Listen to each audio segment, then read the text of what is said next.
are listening to the most comprehensive paranormal archive on the internet.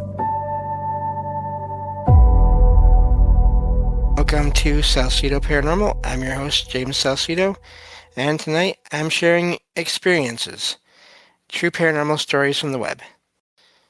As always, you can find all episodes of the show along with links to social media, ways to listen, and ways to support the show at the website, and that is salsidoparanormal.com. That's SALSIDO paranormal.com. There are many ways to support the show. Support is never expected, but always appreciated. You can share the show with others and rate and review it on your favorite podcast platforms. You can sign up for the Patreon feed and get all the extra content there, including weekly segments, and I'll be doing from now on, and then all the previous content as well. You can also check out the merchandise store and find all kinds of shirts and some other items with designs created by friends of the show. Please follow friends of the show, including Jen, the Arcane Observer, who has her own channel, and is also the co-host of this show on Saturdays when she's able to join me. And Ricky of the Anything Is Possible podcast, who does a paranormal-themed show on Sundays that I co-host over there. And then Michael Strange, host of Trouble Minds Radio, which I frequently call into and sit in on, and the Trouble Minds Radio Network, KUAP, Digital Broadcasting, where you can hear all kinds of amazing shows, as well as my own, online 24/7 for free.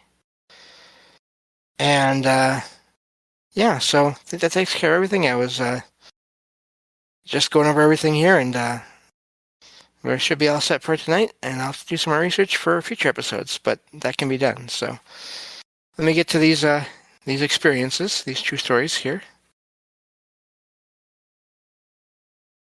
This one says, I have a bit of a strange story to share.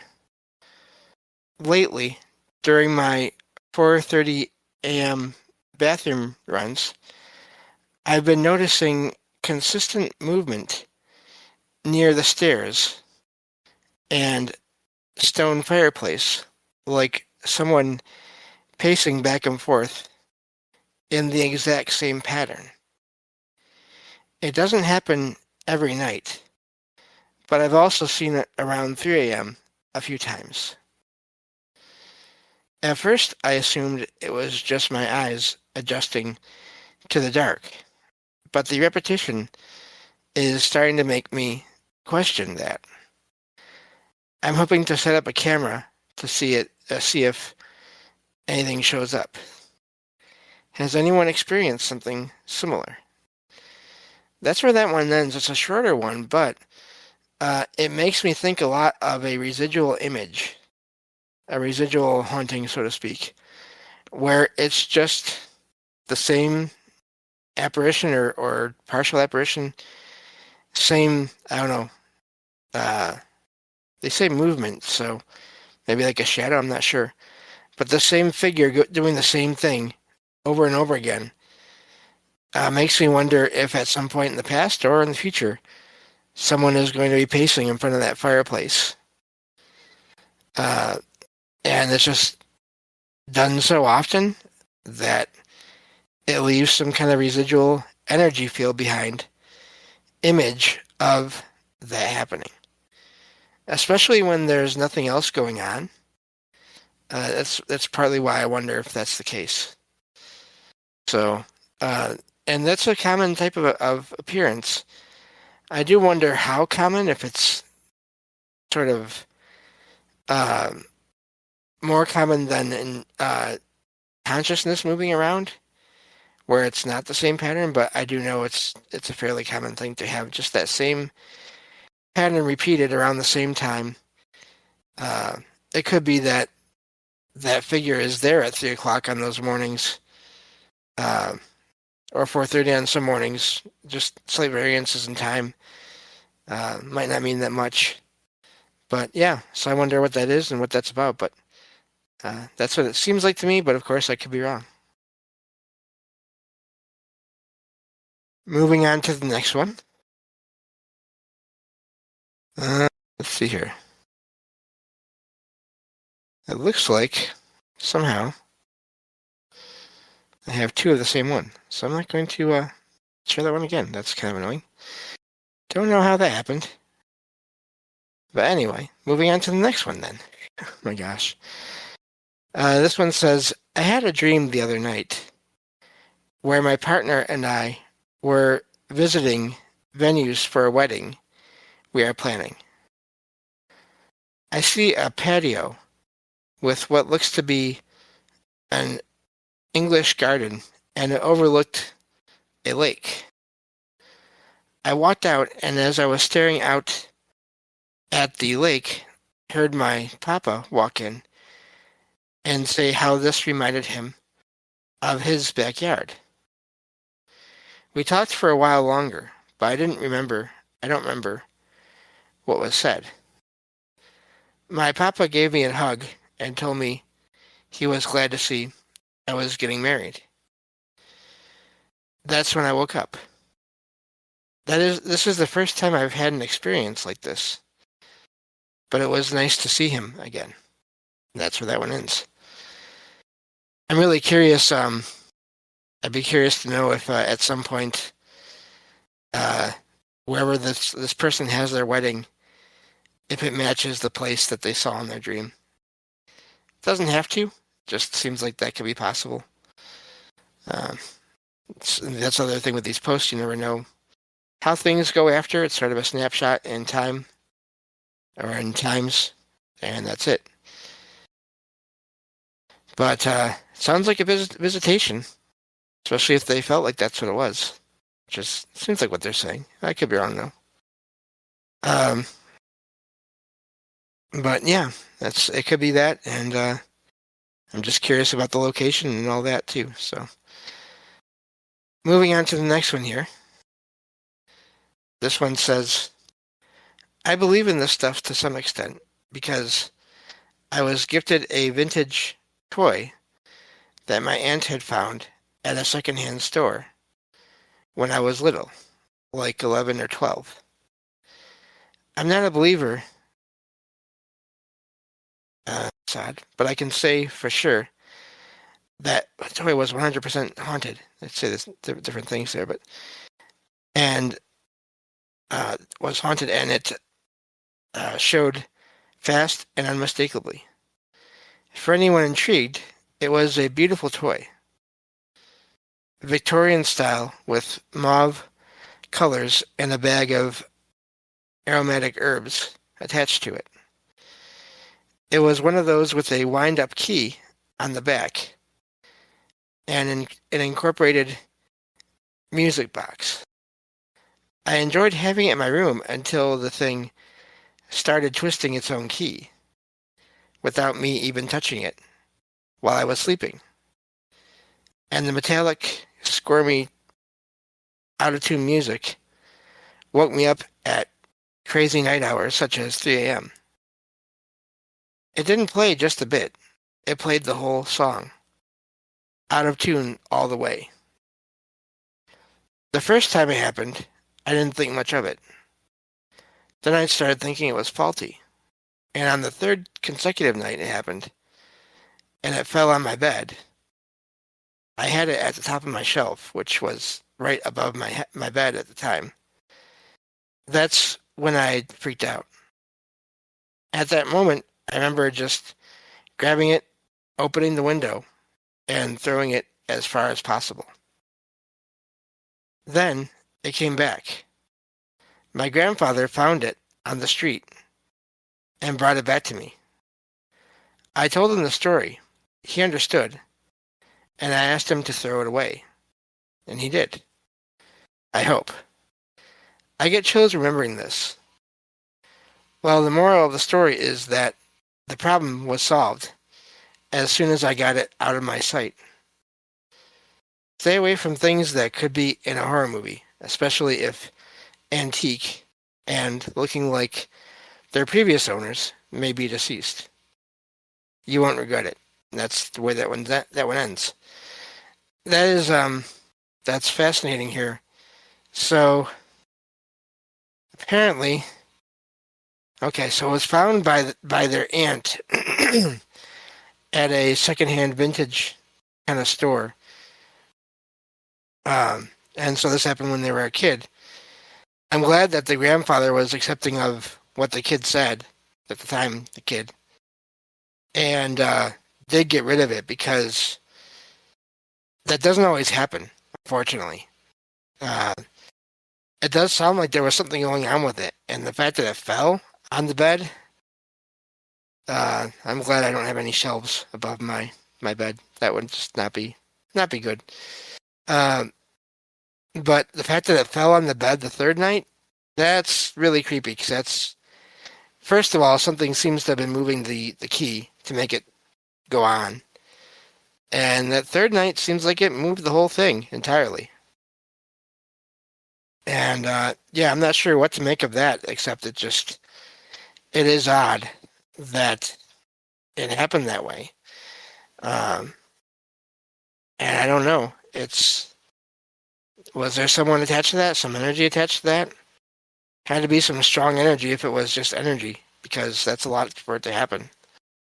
And yeah, so I wonder about the history of the thing and all that, but that is something you have to be careful of. I think when you go to antique or secondhand shops, sort of pay attention to how you feel around things.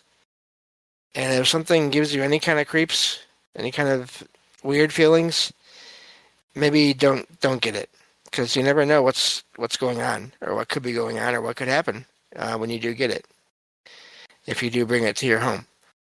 Especially if there's nothing else that's been happening in your home before that, and then things start happening. That's a good sign it was the object. Moving on to the next one here. This one says, I just wanted to tell you about something that happened a few years ago in Brazil, around 2016 or 17. I was a child, about 12 years old. I was walking home at night after visiting my grandparents. It was around 7 p.m. in the summer. I saw very little and was using a flashlight. And suddenly, a sound passed over my head. A few meters away, enough to be illuminated, I saw a ball of fire spinning in the air, making curves and moving towards an old house. In the region, which was quite rural, there is a story of an abandoned house with a very deep well, where this ball of fire moves and dives into the well before disappearing. Right after the fireball moved towards the house, I just ran because, well, it was scary. I wasn't going to stand there looking at it. After running a bit, I looked back and noticed a very bright blue glow coming from the house, which then went out. I don't know what it was, but it scared me a lot. The fireball didn't seem like something natural, like a will-o'-the-wisp or a gas fire, because it moved too fast and with strange movements. And the light didn't seem like fire or anything electrical. It's a house that had been abandoned for over 30 years. Just very strange. And that's where that one ends.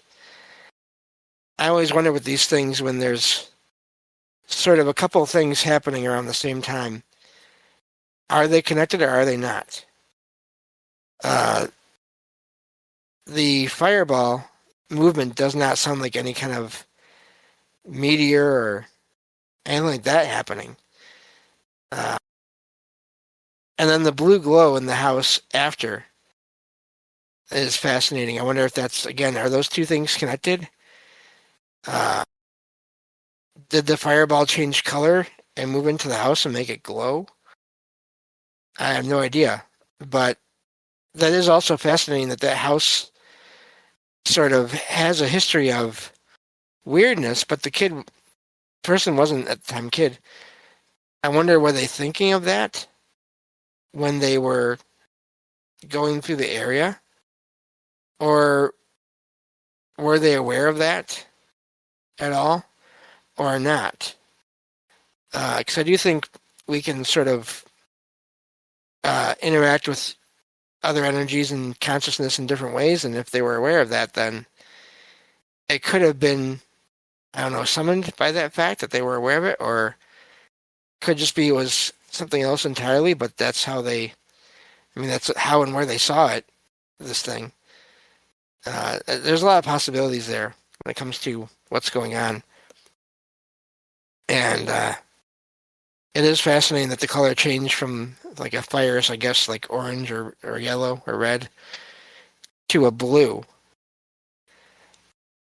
and then faded out. So it is fascinating. I wonder how often that's seen in that area. I wonder if he even knew he was in that area or not.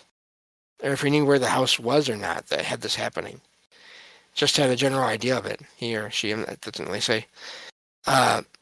So, yeah, really fascinating experience there. Let's see here. Let me scroll down a bit. This one says, I don't really talk about this stuff, but I felt like I had to get it out. When I went to high school, I used to be very depressed and sad and very tired.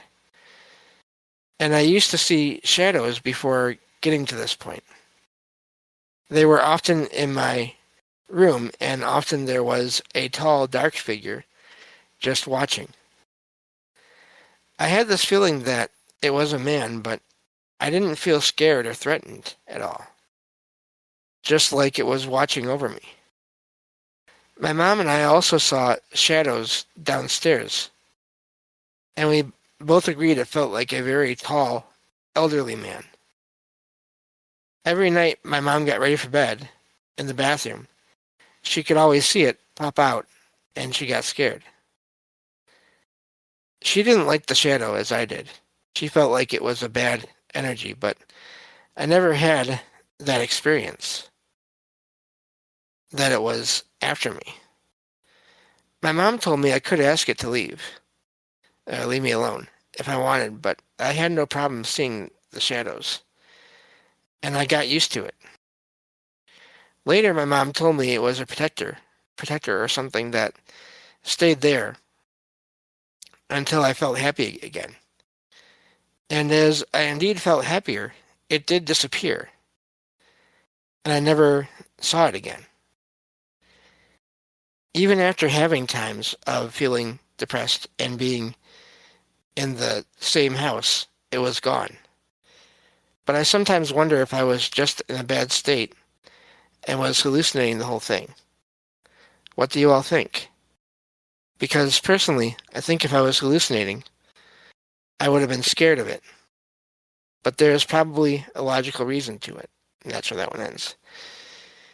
Could be there's a logical reason to it, but the mom saw something too. So I always wonder with that. I am glad that the figures left as soon as the person started feeling better. Could have been a protector. It's hard to say. Could have had more to do with the house. It could have been something or someone or multiple someone's more associated with the property, but they sensed this person going through whatever it was they were going through and stayed until the person got better. A lot of variables and factors in all these situations here. So, moving on to the next one. This one says, there we go. My friend and I both have the exact same memory of us walking through water because men from the restaurant were after us. That's not good. We distinctly remember running from these men and suddenly finding ourselves wading through ankle-deep water in a place where there shouldn't have been any. She thinks we experienced quantum immortality, that maybe in the original timeline, something bad happened, and our consciousness jumped to this reality, or this version of reality where we escaped. We both remember looking at each other underwater with this inexplicable knowing that we had died somewhere else. But here we were, completely dry and safe, 5 minutes later.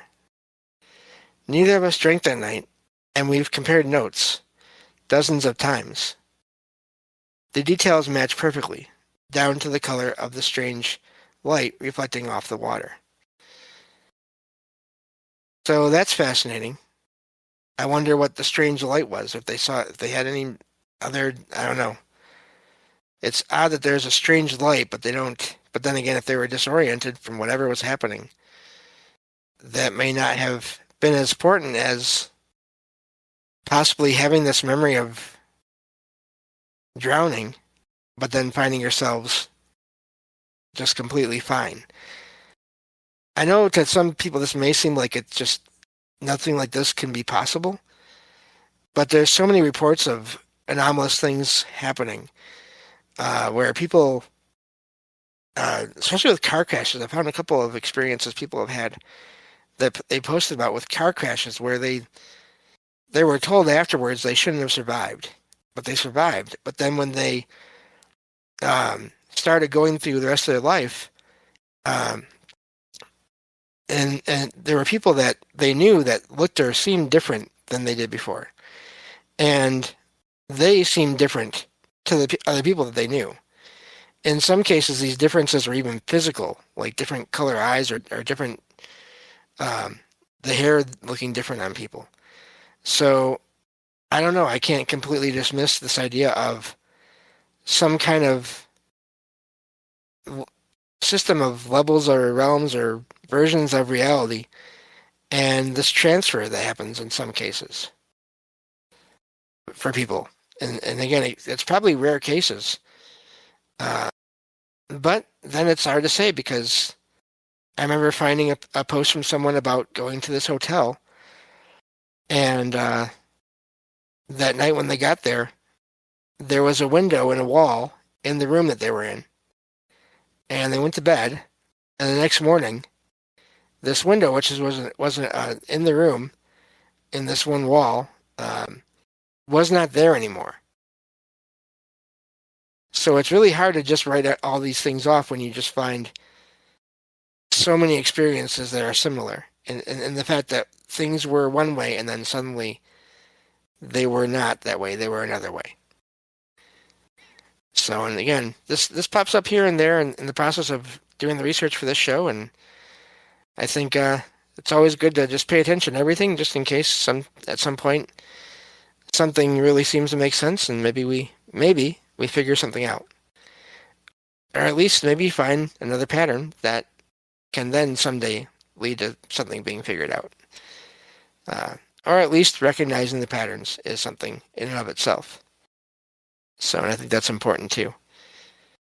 But that's all the time we're going to have for this episode. Just thank you all for listening. Please check out all the links in the episode description for all the friends of the show, and all the ways to support the show, as they are greatly appreciated. I'll help and support in any way.